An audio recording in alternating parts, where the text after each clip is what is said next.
Welcome back to Warzone Workshop. Today we're going to be working with my cyma Romanian AK, taking a look at it and talking about some quality problems that cyma has. I was just filming a video with it the other day and I wasn't doing anything strenuous with it, and the retaining system for my handguard decided it was just going to snap right off, and here's the parts of it. So I took and threw a zip tie around it, wha-bam, and had the gun in functional condition right after that. Now, of course, it has a rail mount, an optic mount for putting a rail on it.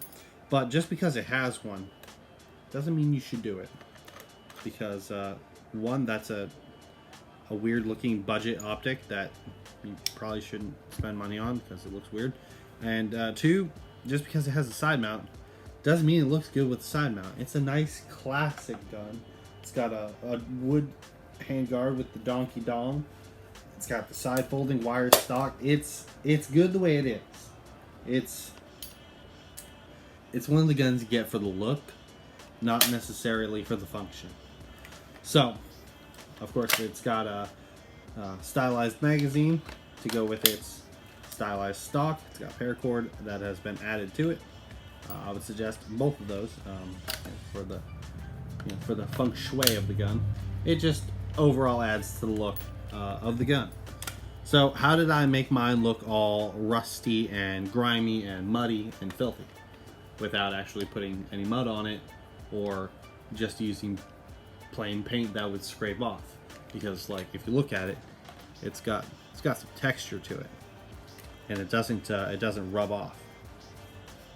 I mean, it would come off if you brushed it against something, like a tree or something like that. It would probably come off, but it won't just come off by itself.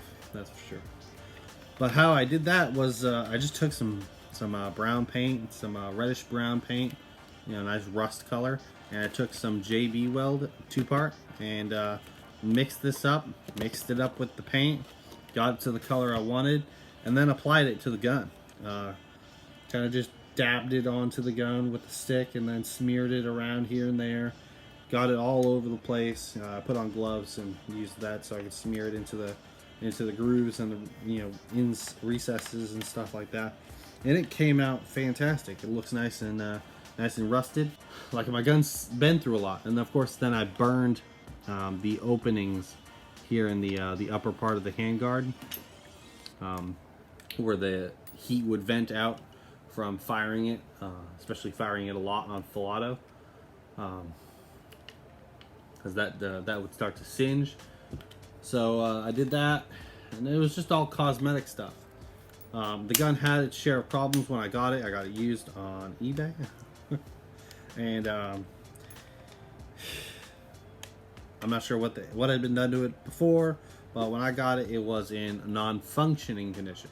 Took it apart. Those gears were filthy.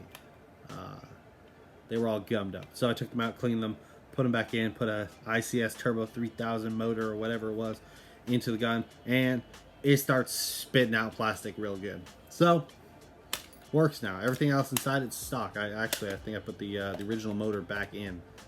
Yeah, I did. It's good.